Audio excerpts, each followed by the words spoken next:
Bonjour à tous et bienvenue dans le Talk de Cassandre. Aujourd'hui, dans le Talk, nous recevons Alexis Loudière, CEO de la société Ozact. Ozact est une société à mission qui accompagne les entreprises dans le déploiement de leur stratégie durable et responsable.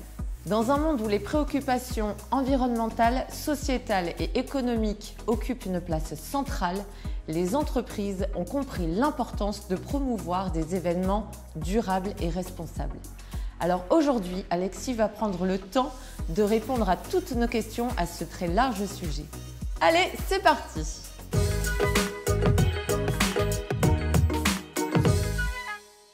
Bonjour Alexis, merci d'avoir accepté mon invitation.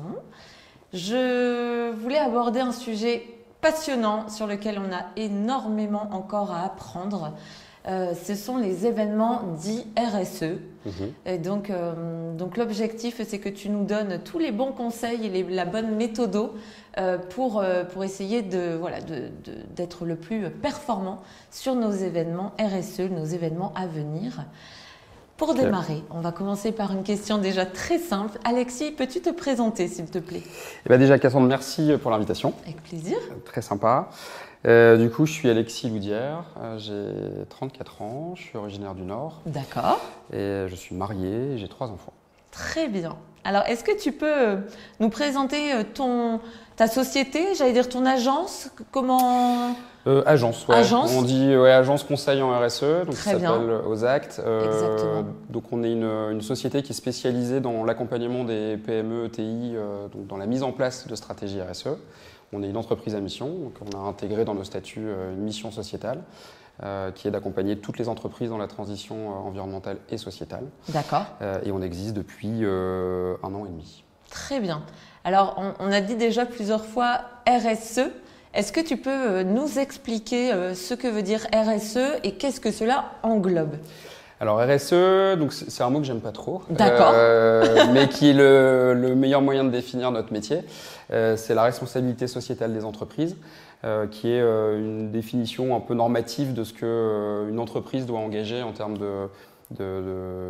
d'engagement et de responsabilité vis-à-vis de la planète, vis-à-vis de ses parties prenantes, donc collaborateurs, fournisseurs, clients, et vis-à-vis de son territoire.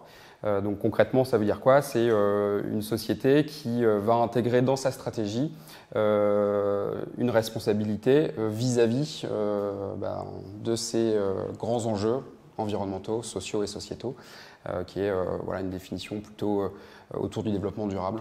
Donc c'est comment permettre à la génération actuelle de pouvoir bien vivre et surtout permettre aux générations futures de pouvoir survenir à leurs besoins. Donc nous, on a la responsabilité de limiter notre impact actuel pour permettre aux générations futures de pouvoir continuer de vivre plutôt normalement. Très bien. Yes. Est-ce que vous vous spécifiez dans une activité ou dans un processus? Comment vous intervenez? Alors on intervient de manière un peu particulière, c'est qu'on a une offre qui est un format de responsable RSE en temps partagé. D'accord. Avec un focus principal sur les PME B2B. Pourquoi on a choisi PME B2B? Parce que c'est les sociétés qui sont les plus contraintes actuellement. Bien sûr. Pour différentes raisons, mais elles sont souvent dans une chaîne de valeur avec des grands donneurs d'ordre. Et notre objectif à nous, ça va être de les aider à muscler ce sujet-là pour qu'elles puissent… Pour différentes raisons, c'est maintenir l'activité qu'elles ont parce que les grands donneurs d'ordre imposent énormément de choses aux plus petits. Donc nous, on est plutôt défenseurs, en tant que Robin des Bois, défenseurs des petites PME de nos territoires. Donc maintenir l'activité, renforcer leur marque employeur et donc leur permettre de pouvoir continuer de recruter et maintenir les équipes en place. Leur permettre d'avoir demain encore accès au financement de leur croissance parce que un des enjeux de la RSE aujourd'hui, c'est que les banques et les acteurs financiers impose de plus en plus à ces sociétés de s'engager pour l'environnement, pour la société. Et donc, c'est une des conditions pour pouvoir obtenir demain des financements. Et la 4e raison, qui est la plus importante, c'est prendre soin de notre planète. Bien sûr, oui. Ça part de là aussi. Central. Yes. Tout à fait. Alors, comment on peut embarquer, alors là dans le cadre d'un événement, l'entreprise, les parties prenantes? Alors quand je dis les parties prenantes, ça peut être aussi bien les collaborateurs que les autres prestataires. comment on embarque une équipe dans un tel projet? Dans le projet de... Alors, de partir sur l'événement, sur un événement RSE. Ouais. Alors, voilà, comment on peut... En fait, c'est un événement. Alors déjà, ce qui est important, c'est de définir ce qu'est un événement. Il y a différents types d'événements. Tout à fait. Il y a l'événement qui peut être un séminaire d'entreprise, qui est un événement aussi, qui peut être un événement sportif, qui peut être un colloque. Enfin, il y a plein de types d'événements. Et ce qui est important, en effet, c'est d'identifier déjà les parties prenantes qui vont intégrer le projet et de choisir des parties prenantes qui vont contribuer positivement à l'impact que va avoir cet événement. Et donc, pour moi, c'est essentiel de pouvoir, dans les phases initiales et dans la vie de l'événement, d'interroger un maximum ces parties prenantes pour comprendre les attentes et surtout les engager dans la direction qu'on souhaite prendre pour cet événement. Et donc, il y a tout un travail de sensibilisation et de choix à faire à l'initial dans la tournure de l'événement et du choix, du coup, des choix à faire. Alors, comment on peut demander aux participants d'agir durant l'événement ? Alors, pendant l'événement, juste avant l'événement, je pense à un événement type festival. C'est peut-être aussi les inciter à utiliser, un des impacts principaux d'un événement, c'est l'impact carbone, les émissions de gaz à effet de serre. Ça va être par exemple de les inciter à venir à l'événement par une voie plutôt décarbonée, donc utiliser le train. Et ça signifie aussi à l'initial avoir choisi un lieu qui soit compatible avec, en tout cas accessible depuis des transports plutôt décarbonés. Donc il y a l'avant, donc un exemple ce serait ça, c'est de favoriser, encourager les participants à utiliser des transports plutôt décarbonés. Et pendant toute la vie de l'événement, c'est de les sensibiliser et d'utiliser aussi, typiquement sur la thématique déchets, qui est un vrai sujet dans l'événementiel, c'est aussi faire le choix à l'intérieur de l'événement d'un usage, notamment sur la vaisselle jetable, de la sortir complètement de son événement et d'avoir des éco-cups et donc expliquer d'ailleurs ce choix auprès des participants parce que c'est plus facile d'avoir plein de verres de bière par exemple si c'est un événement de ce type-là plutôt que d'un seul éco-cup et l'idée c'est de pouvoir garder une vaisselle tout au long d'un festival et expliquer pourquoi on le fait et notamment sur la gestion des déchets parce qu'un événement c'est assez énorme mais un événement de 1000 personnes la production de déchets c'est 500 tonnes, c'est l'équivalent de la production de déchets d'un Français moyen. Donc 1000 personnes, 500, une demi-tonne de déchets. Donc c'est hyper important pendant la vie de l'événement de continuer de sensibiliser tous ceux qui y participent, de bien jeter dans les bonnes poubelles, et puis de garder son éco-cup s'il y a le sujet éco-cup, mais c'est qu'un détail. Voilà, de penser aussi au réemploi pour des prochains événements. Exactement. De réutiliser un mobilier, de le louer plutôt que de l'acheter. Il y a plein de petites choses. Qu'on peut mettre en place facilement et qui finalement ont un impact assez important sur l'événement. Et il y a un sujet qui est celui-là, finalement, c'est concevoir un événement, c'est éco-concevoir un événement aujourd'hui, puisque il y a quelques années, ce sujet d'éco-conception n'était pas présent. Tout à fait. Maintenant, quand un projet se lance, un événement X, il y a toujours cette thématique au départ d'éco-conception. Exactement. Et ça signifie plein de choses. Ça signifie choisir un lieu accessible, avec une voie du coup plutôt décarbonée. C'est choisir des prestataires qui sont engagés au même titre que l'entreprise qui l'organise est engagée. Donc sur les choix de nourriture, le matériel, plutôt le louer que l'acheter, pour allonger le cycle de vie des produits. Et c'est ces dimensions-là qui sont intégrées quand on choisit d'organiser un événement. C'est éco-concevoir pour limiter au maximum l'impact, parce que l'impact il est assez énorme d'un projet. Donc, et c'est ça que nous, en tout cas, dans les accompagnements qu'on a auprès de nos clients, qui sont plutôt des acteurs B2B, industriels ou autres, c'est de réellement intégrer cette logique d'éco-conception à l'initiale. Alors, je dirais que certains de mes clients, quand on commence à parler d'événements RSE, ils ont peur de dégrader la qualité du contenu. Quel argument, entre guillemets, on pourrait leur donner pour leur prouver que justement non? Pour moi, c'est pas du tout incompatible et au contraire, parce que déjà, on voit que les mentalités changent et les personnes qui sont dans les entreprises, les personnes qui vont participer à cet événement sont beaucoup plus sensibles que les personnes d'avant. Et donc, je pense qu'un des moyens de répondre favorablement à ces changements de mentalité, c'est d'intégrer cette logique dans la réalisation du projet. Et donc, finalement, intégrer ces enjeux RSE dans la production d'un événement, ça va paraître assez normal aux yeux des participants. Et pour moi, c'est pas dégradé, au contraire. Je pense qu'un événement d'entreprise type séminaire, prendre l'avion et aller à l'autre bout du monde versus aller en France en train dans un lieu paradisiaque, parce qu'on en a plein en France, c'est pas complètement aberrant et au contraire. Je suis bien d'accord avec toi. Et moi, nous, on se bat pour. Alors, on n'organise pas d'événements nous, mais nos clients sont amenés à organiser des événements. Et la première question qu'on leur pose, c'est déjà, est-ce que tu as besoin d'organiser cet événement? C'est la question première, parce que parfois, est-ce que c'est vraiment nécessaire? Très souvent, oui.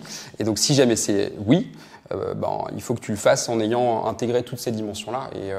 Et donc, c'est l'éco-conception des projets qui nous paraît être, nous, centrale. Ouais. Très bien. Et est-ce que, selon toi, 100% des événements de demain sont des événements RSE? Est-ce que tu penses qu'on va vraiment arriver à justement avoir cette logique dès le début de chaque projet? Je pense que c'est inévitable, ouais. Je pense que c'est inévitable. Pour la raison principale, c'est la réglementation qui s'impose aux entreprises. Et toutes les entreprises aujourd'hui sont plus ou moins soumises. Il y a un référentiel européen qui est tombé, qui est la CSRD. C'est une directive européenne qui impose une performance extra-financière aux entreprises PME, donc des entreprises de 250 personnes et au moins 40 millions d'euros de chiffre d'affaires. Donc ça concerne beaucoup d'entreprises. Ce qui signifie que dans leur manière d'opérer leur activité, et notamment la manière de gérer des événements, il va falloir intégrer cette logique RSE. Donc finalement, pour moi, demain, comme la RSE fera partie intégrante des stratégies d'entreprise, parce que la stratégie en tout cas les performances extra-financières, les performances financières seront mesurées de la même manière demain. Donc ce sera un des moyens d'encourager les boîtes à aller. C'est ça. Mais plutôt par la contrainte, parce que les directives imposent à ces boîtes-là de s'engager de manière très directe dans ces thématiques RSE. Donc le sujet événementiel sera naturellement intégré dans la strate RSE, donc oui, inévitable. Et alors comment on mesure les impacts sur un événement? Est-ce qu'il y a des indicateurs qui peuvent être calculés? Alors sans déjà orienter la réponse, mais moi j'ai déjà pu organiser des événements où on avait un vrai besoin de mesurer l'impact. Donc je sais que par exemple on avait pris les relevés compteurs au début et à la fin de l'événement. Voilà. Comment on peut mesurer? Alors déjà, mesurer en définissant des indicateurs, c'est une bonne réponse déjà. Et c'est aussi identifier au départ ce que tu as envie de mesurer. Parce que tu as plusieurs types d'impact. Tu vas avoir un impact environnemental, un impact social, sociétal. Dans ton impact environnemental, tu as plusieurs dimensions à l'intérieur de ton impact environnemental. Tu as ta production de déchets, tu as tes émissions de carbone, tu as les différents flux finalement, énergie, carbone, déchets, eau. Et à l'intérieur de ces flux, il faut être en capacité de pouvoir mesurer l'impact et donc définir l'indicateur que tu as besoin. Donc tu parlais de l'exemple de l'électricité. Typiquement, oui, prendre un relevé compteur début projet, voilà, c'est un des éléments. Sur la partie carbone, le carbone, comment on le calcule? Un événement, pour vous donner des ordres de grandeur, moi j'ai halluciné quand j'ai vu ça. Un projet comme un événement comme les Vieilles Charrues, 280 000 personnes, 4 jours de festival, c'est les émissions de carbone à 80%, ce sont le déplacement des festivaliers et des artistes et la logistique. Pour moi, je trouve ça monstrueux. Et du coup, ce qui est intéressant de faire quand on organise un événement de ce type-là, où il y a des populations qui se déplacent, que ce soit des clients, des fournisseurs ou même ses équipes, c'est de mesurer son impact carbone. Et il y a des sociétés aujourd'hui qui permettent de mesurer l'impact carbone d'un événement. C'est une des dimensions en tout cas à mesurer. Donc là, on était plutôt sur la partie environnementale pour répondre à la question initiale de comment on mesure et quels sont les indicateurs. Donc la partie environnementale, elle se mesure, la partie sociale et sociétale aussi, parce que quand on décide d'organiser un événement, on s'inscrit dans un territoire. Et s'inscrire dans un territoire, c'est aussi faire travailler le local. Donc il y a des producteurs alimentaires qui sont pas très loin. On a des populations, un bassin d'emploi. Donc quelle part de personnes on va intégrer dans le projet? Des personnes aussi, si on veut aller plus loin, qui sont potentiellement en réinsertion. Enfin, on peut aller assez loin sur le volet sociétal et social. Les situations de handicap, comment on permet déjà l'accès aux personnes en situation de handicap à l'événement. Donc ça, c'est des choses qui se mesurent. Comment on permet à des gens de pouvoir travailler alors qu'elles sont en situation de handicap sur l'événement. Donc la thématique inclusion, elle est aussi au cœur. Donc en fait, ce qui est important au départ, c'est qu'on peut mesurer plein de choses. Oui, mais avant de démarrer un projet, définir.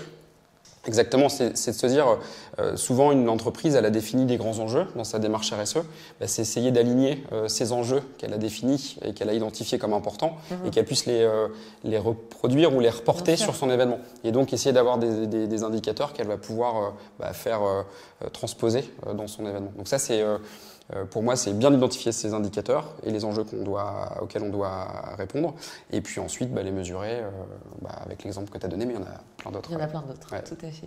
Alors, est-ce qu'on peut labelliser un événement ? Oui. D'accord. Oui, on peut labelliser un événement et il y a de plus en plus d'entreprises qui le demandent parce qu'elles sont elles-mêmes souvent labellisées ou certifiées, donc c'est un peu la continuité de leur démarche. Et en effet, on peut labelliser. Il y a on peut déjà choisir des référentiels existants.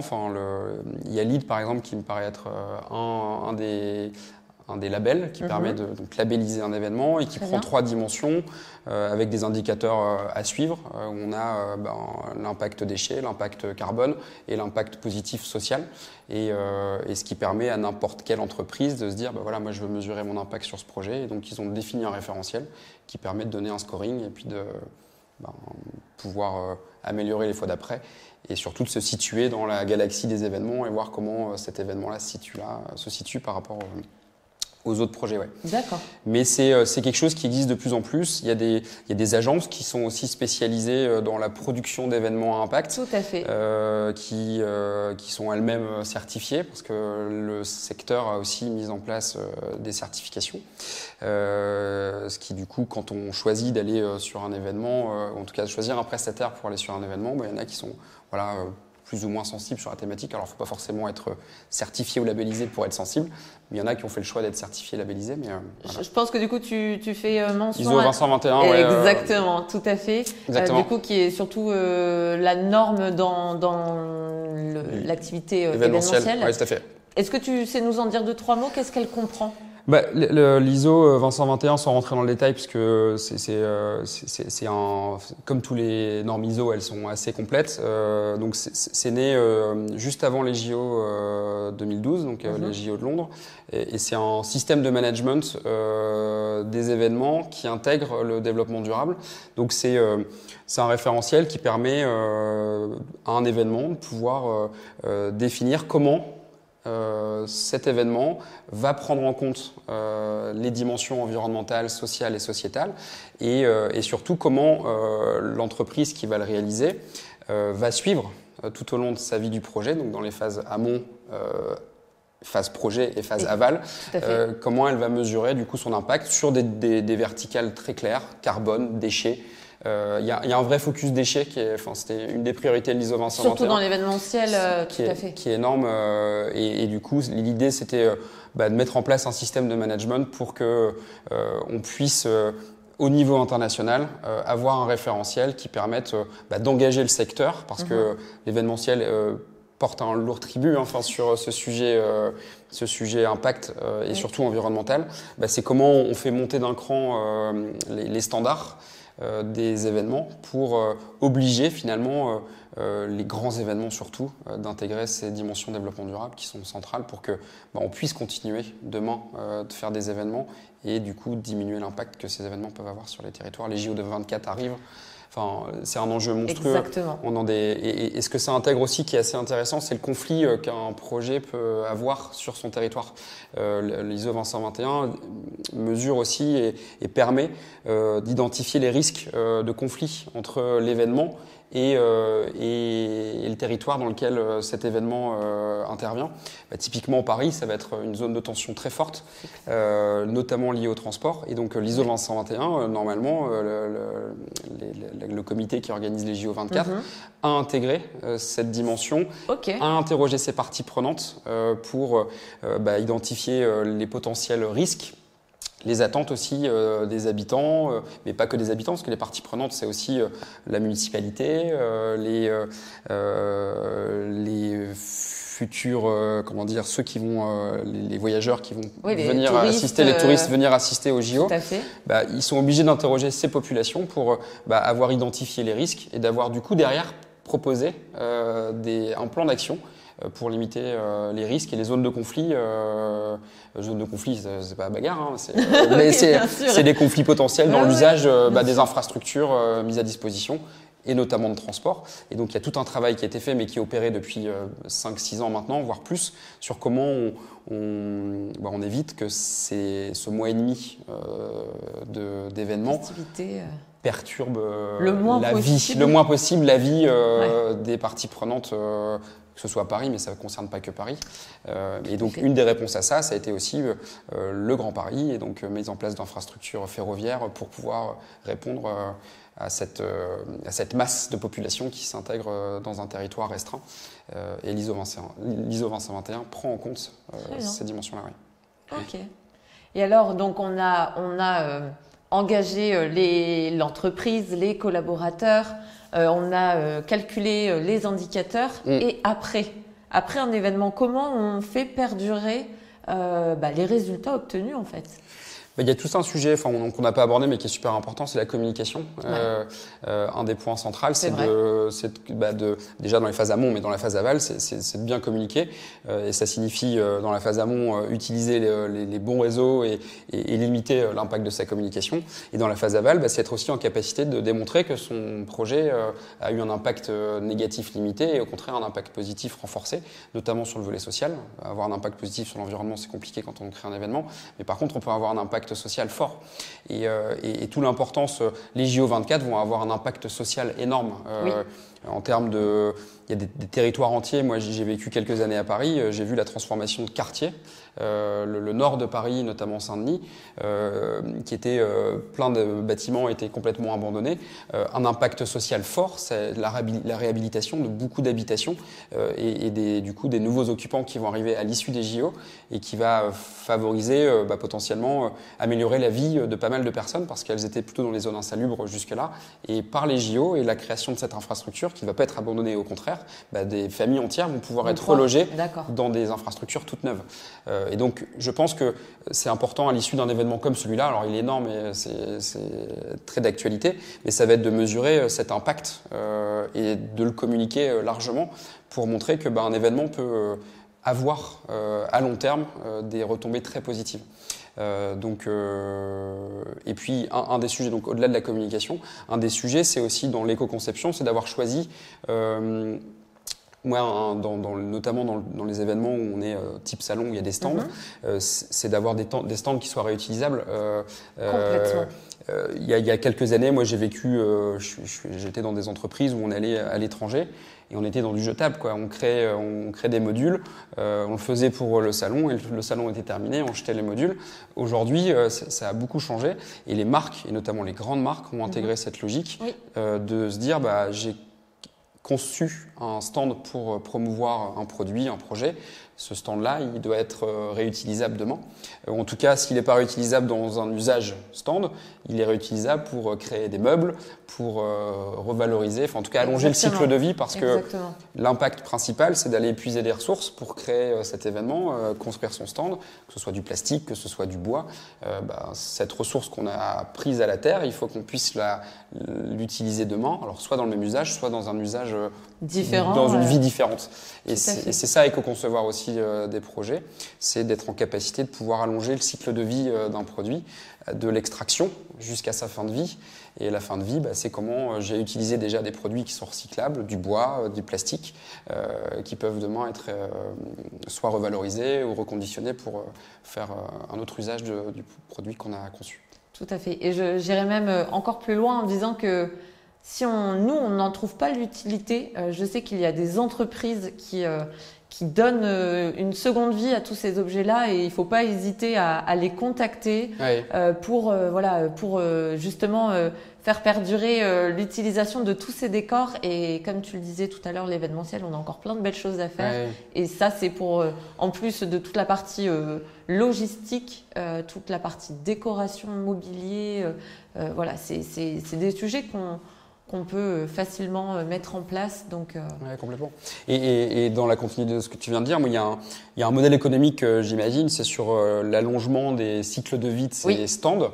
Il y a des sociétés, alors que ça commence à arriver, mais qui se spécialisent dans la conception de stands très standards et qui sont louables à l'infini en fait par une entreprise qui dit voilà, j'ai un stand à 20 mètres carrés, je veux promouvoir mon produit. Bah, cette société, une fois qu'elle a terminé son stand, l'entreprise qui lui a loué récupère son matériel et va le réinstaller sur un autre dans un autre salon pour une autre entreprise. Et cette logique, donc c'est une tendance qui est hyper intéressante parce que la logique du stand jetable, enfin moi je trouvais ça, je trouve ça parce que ça existe encore. Et voilà, il faut tendre vers ce type de modèle économique pour allonger la durée de vie des produits qu'on utilise pour ces événements. Ouais. Tout à fait.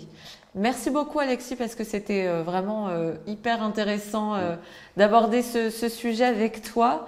Avant de nous quitter, j'avais une dernière petite question. Okay. Elle est vraiment pas compliquée, mais j'avais envie de te demander quel est l'événement auquel tu rêverais de participer? Alors que ce soit un événement en tant que participant ou en tant que justement dans le côté organisation, en rapport avec ton activité ou non. Mais est-ce qu'il y a un événement là qui te vient en tête? Bah, il y en a un et qui est d'actu, on en a parlé un peu pendant l'échange. Et ouais, les JO24, c'est je pense une des rares chances qu'on aura de participer aux Jeux Olympiques en France. C'est peut-être la dernière. Et donc ouais, ça sera un événement que j'aimerais. Tu as des places? J'ai pas de place, mais voilà. Donc, mais voilà. Et puis après, on a la chance aussi d'avoir voilà des choses qui vont se passer ici en région. Fait, ouais. Donc, j'espère. Je te le souhaite. Yes. Merci beaucoup Alexis encore. Pour merci ton à toi. temps. Et puis très belle fin de journée à toi. Merci beaucoup. C'était le Talk de Cassandre. Merci à tous de nous avoir regardés et rendez-vous dès le mois prochain pour découvrir mon nouvel invité. D'ici là, n'hésitez pas à partager le Talk de Cassandre partout où vous le souhaitez. À bientôt!